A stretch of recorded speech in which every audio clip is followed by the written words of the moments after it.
Olá, queridos, que a graça e a paz do Senhor esteja sobre a vida de vocês, que vocês possam estar nesse tempo de quarentena antenados com o Senhor. A lição que nós estaremos estudando hoje, a lição número 11, e o título dela é A Palavra de Deus é o alicerce para a fé cristã.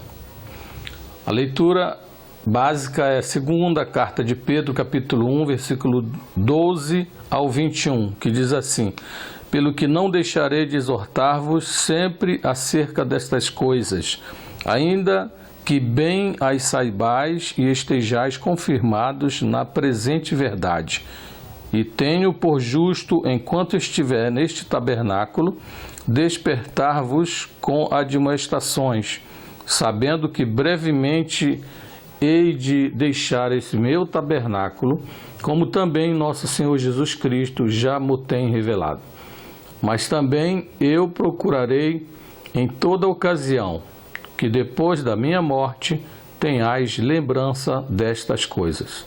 Porque não vos fizemos saber a virtude e a vinda do nosso Senhor Jesus Cristo, seguindo fábulas artificialmente compostas, mas nós mesmos vimos a sua majestade. Porquanto ele recebeu de Deus, Pai, honra e glória, quando da magnífica glória lhe foi dirigida a seguinte voz: Este é o meu Filho amado, em quem me tenho comprazido. E ouvimos esta voz dirigida do céu, estando nós com ele no Monte Santo. E temos muito firme a palavra dos profetas, a qual bem fazeis em estar atentos, como a uma luz que alumia em lugar escuro, até que o dia esclareça e a estrela da alva apareça em vossos corações, sabendo primeiramente isto, que nenhuma profecia da Escritura é de particular interpretação, porque a profecia nunca foi produzida por vontade de homem algum, mas os homens santos de Deus falaram e inspirados pelo Espírito Santo. Queridos, a palavra de Deus é o alicerce para a fé cristã. Os prédios, as casas e outras construções precisam necessariamente e obrigatoriamente de alicerce. Sem alicerce, nenhum prédio, nenhuma construção sobrevive ou subsiste, ela cairá, porque o alicerce é muito fundamental. Jesus Cristo mesmo falou naquela parábola da casa feita na pedra, na rocha, e a casa feita na areia. A vida cristã tem alicerce. A vida cristã tem um alicerce, a vida cristã tem fundação e uma base que sustenta a nossa caminhada de fé. A nossa salvação tem Cristo como alicerce. A nossa salvação tem Cristo como alicerce e fundamento. Mas a nossa vida cristã se desenvolve e fundamenta-se numa coisa importantíssima, irmãos, na palavra de Deus, na revelação das Escrituras Sagradas, pela iluminação do Espírito Santo. Então, quando nós estamos falando da palavra de Deus, ela, por si só, já é a palavra de Deus, a interpretação viva de que foi dada por Deus para nós seguirmos. E nós nos esforçamos todo dia para que nós possamos segui-la. Em que alguns cristãos fundamentam a sua fé? Em que? Muitos cristãos na atualidade estão fundamentando as suas vidas em ensinos corrompidos, fontes contaminadas, em ensinos pautados no conhecimento de homens declaradamente, irmãos, ateístas. Quer dizer, que não creem em Deus. Muitos cristãos estão seguindo a doutrina desses homens. Espíritas, pessoas que não levam o Evangelho como nós levamos. E em outras religiões contrárias ao Evangelho de Cristo. Achando que, porque fala de Deus, porque prega a palavra de Deus, está seguindo o Evangelho de Cristo. Engana-se, porque Jesus já tinha advertido que nos finais dos tempos muitos falsos profetas apareceriam. E é o que nós vemos por aí. Aceitando como legítimos. As pessoas estão olhando para alguns líderes e aceitam eles como legítimos. Os ensinos que eles dão, a vida que eles levam e totalmente ignorando os ensinos da palavra de Deus. Alguns que, conhecendo a Cristo como Salvador, mas se deixando levar por conselhos maus, promovem dissensões, irmãos, promovem rachas e divisões no meio da igreja, afetando diretamente a comunhão. Tem gente que vive para partir, não vive para juntar. E essas pessoas, elas têm uma responsabilidade muito grande diante de Deus. Porque a gente lembra muito bem que no Antigo Testamento tem lá exemplos de pessoas que tentaram minar o ministério de Moisés e foram mal sucedidos, plantando divisões no meio do povo, enfim, e Deus castigou. Na época de Moisés, quando ele também saiu do Egito, algumas pessoas ficavam minando lá o povo. Nós estamos aqui, a gente todo dia passando fome, sede, a gente podia voltar para lá, para o Egito. Estamos com saudade do Egito, estamos com saudade de cebolas, estamos com saudade de carnes, estamos com saudade de pepinos. Então, aquele povo, o Senhor mandou tanta comida que diz a palavra de Deus lá que eles botavam comida pelos narizes. Sabe por quê? Porque eles falaram mal de Moisés, que estava liderando o povo de Deus. Primeiro, verdades que fundamentam a nossa fé. A palavra de Deus é o alicerce da vida cristã, da fé cristã, e as verdades que fundamentam a nossa fé. O apóstolo Pedro estava mostrando que a nossa fé tem algumas verdades absolutas, e elas não podem ser quebradas. Qual a primeira delas? O chamado. O chamado para Cristo, o chamado para a obra do Senhor. Pedro convoca os cristãos para que empenhem-se ainda mais em consolidar o chamado para a eleição, ou o chamado e a eleição. Que eleição? A eleição em Cristo. Somos eleitos no Senhor. Somos gerações eleitas, diz o apóstolo Pedro. E ele estava chamando-nos para que nós não esquecêssemos isso, porque isso é um fundamento da nossa fé, a eleição em Cristo Jesus para a nossa salvação. Qual outro fundamento? A entrada no reino de Deus só através de Cristo. Não tem outro meio. Inventam coisas daqui, coisas de lá, inventam líder daqui, líder de lá, mas ninguém leva o ser humano ao céu a não ser por meio de Jesus Cristo. É um fundamento maravilhoso. Outro fundamento, a palavra de Deus, o conhecimento da palavra de Deus. Esses fundamentos, eles são a base da nossa fé. Conhecer a palavra de Deus, irmãos, é algo fundamental na vida do crente. Porque se o crente não conhece a palavra de Deus, como é que você pode conhecer o seu Deus? Você tem que estar lendo a palavra do Senhor, a sua Bíblia, pelo menos uma vez ao dia, no mínimo. Ler um versículo ao dia, no mínimo, e ouvir alguma mensagem, no mínimo, um louvor, no mínimo. Para quê? Para que você não vá para outros caminhos, porque o que tem do outro lado, irmãos, é muito atrativo, e qualquer coisa a gente pode ir para lá se não tivermos firmados na palavra de Deus, se não tivermos a palavra de Deus como alicerce em nossa vida. Outro fundamento, ensino sobre a morte, o sepultamento e a ressurreição de Jesus. Tem muita gente que está esquecendo disso.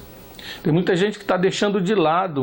Tem pessoas até que estão dizendo que estão na igreja, que Jesus não volta mais. Jesus está voltando para aqueles que estão morrendo. Cada um que morre em Cristo, Jesus volta para ele. Mas a Bíblia não fala sobre isso. Eu até concordo que Jesus volta para quem morre.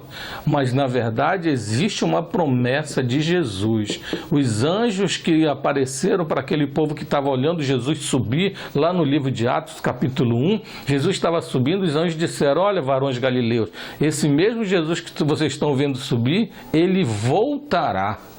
Então, há muitas outras promessas de que Jesus vai voltar e nós não podemos esquecer isso. Jesus morreu, sim, mas ele não ficou na sepultura. Jesus ressuscitou, amém. Ele ressuscitou em corpo glorioso e a sua ressurreição foi a marca, porque ele disse que ele morreria, mas ao terceiro dia ressuscitaria, e assim foi. Outro fundamento, a repetição desse ensino.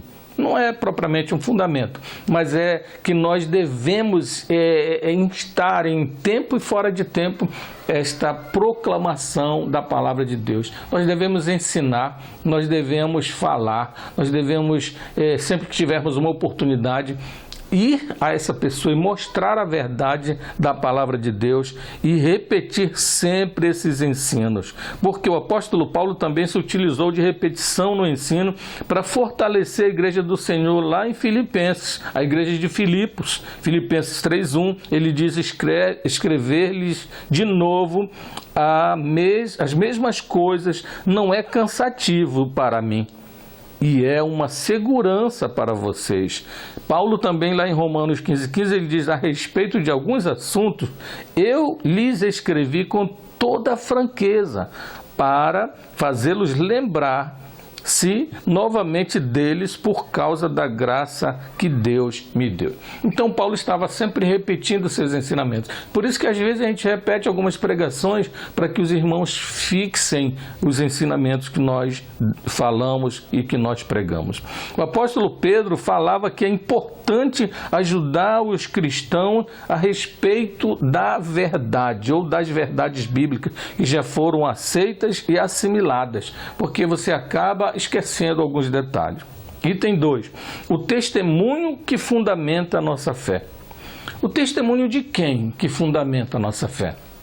É de Jesus? Não.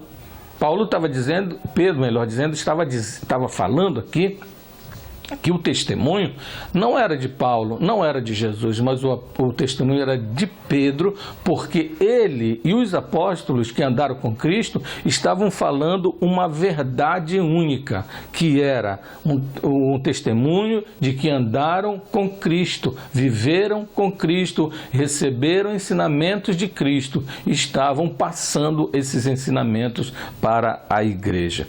Então, o problema é que hoje, alguns ensinamentos, irmãos, eles estão fora do padrão bíblico.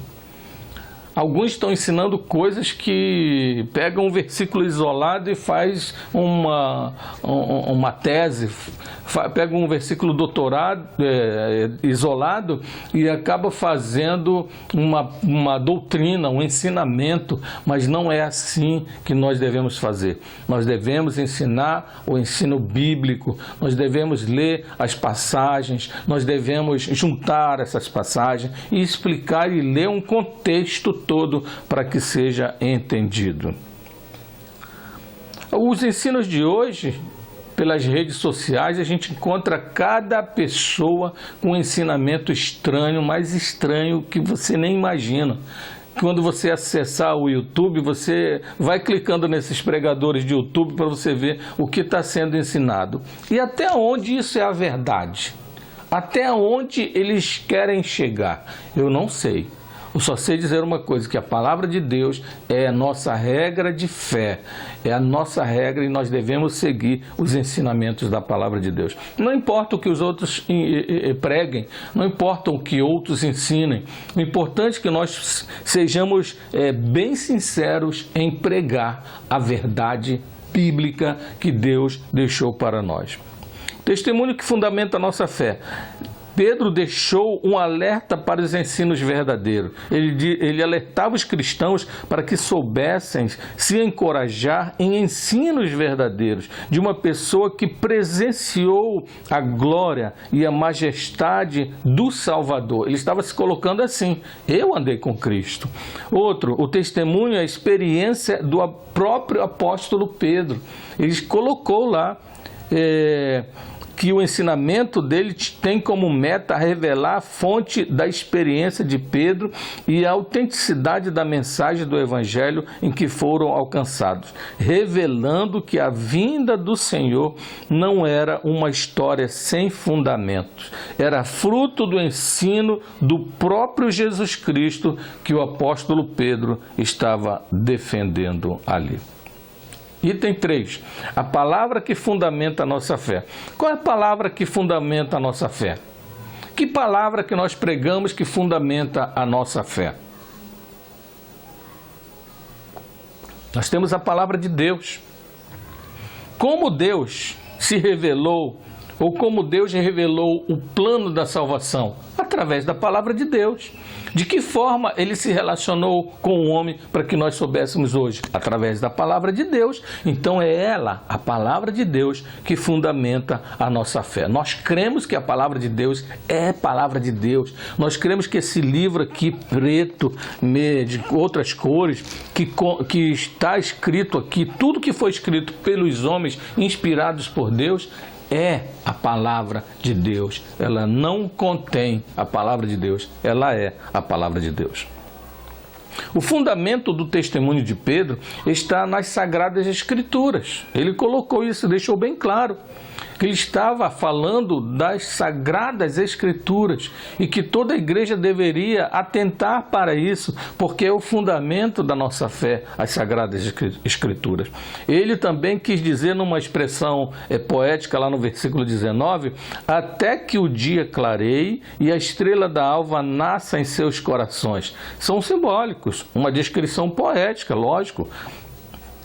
Apontando para o dia da volta gloriosa de Jesus e não para a referência ao amanhecer, quando desponta a Vênus, conhecida como a estrela d'alva. Não estava falando de coisa física. Ele estava falando da volta gloriosa de nosso Senhor Jesus Cristo. Outra palavra, outro fundamento que fundamenta a nossa fé. É a palavra de Deus, como já dissemos, que não foi o homem que tomou a iniciativa de escrevê-la. Não foi. Quem tomou a iniciativa de escrevê-la foi Deus, revelando a mente e o coração do homem. São vários autores, em vários anos, em várias épocas, em locais diferentes, que escreveram a palavra de Deus. E um dia, alguém e um grupo de pessoas reunidos chegaram à conclusão de que esses livros escritos formariam o cânon bíblico, chamado hoje para nós Bíblia, que vem do plural grego biblos, que significa vários livros, ou coletânea de livros. E hoje nós temos a palavra de Deus aqui. É uma coletânea de livros. E cada livro que nós lemos, nós entendemos que é a palavra de Deus para nós, nós interpretamos para nossas vidas, para que nós possamos cada dia estar preparado para o retorno de nosso Senhor Jesus Cristo. As Escrituras não são o resultado de ação humana. A sua origem não está no homem, mas na ação do Espírito Santo de Deus. No versículos 20 e 21, Pedro não está falando que é impossível ao homem interpretar a palavra de Deus, não, mas aponta para a fonte completa e total das Escrituras Sagradas. O apóstolo Pedro transmite aos cristãos que os seus ensinos tinham como fundamentação a palavra de Deus. Conclusão. Em que está a fundamentação da nossa fé? A fundamentação da nossa fé está nas verdades compartilhadas pelos apóstolos, que conviveram com o Senhor Jesus Cristo, sendo assim testemunhas oculares. Eles viveram, eles viram e andaram com Jesus. Está a nossa fundamentação. A fundamentação da nossa fé está nesse princípio de homens que andaram e viram Jesus. Viveram aquilo que ensinaram e registraram esses ensinos nas Sagradas Escrituras para que chegassem até nós. Portanto, a nossa fé está na palavra de Deus, que é infalível, inerrante, inspirada, divina e que chegou até nós pela ação do Espírito Santo de Deus. Amém? Para pensar e agir. Para pensar e agir. As verdades contidas na palavra de Deus são lembradas na dinâmica da sua vida diária, em momentos de decisões escolhidas ou decisões e suas escolhas. Você vive pautado por ela, pela palavra de Deus? Você duvida da palavra de Deus, dos seus ensinos e profecias, julgando que é puramente uma escrita de homens? Você vive assim? Você questiona a inspiração da Bíblia? Devemos agradecer diariamente pela palavra de Deus estar disponível em todos os momentos de nossa vida. Se você, por exemplo, questiona a palavra de Deus, você precisa chegar mais ao Salvador, para que você tenha o fundamento da sua fé pautada nesse Deus Todo-Poderoso que nós cremos e que nós adoramos, porque Ele vive. Posso crer no amanhã. Tenha um domingo abençoado, que você seja abençoado a cada dia, abençoado. Uma semana também maravilhosa para você. Que Deus te abençoe e te guarde, em nome de Jesus. Amém.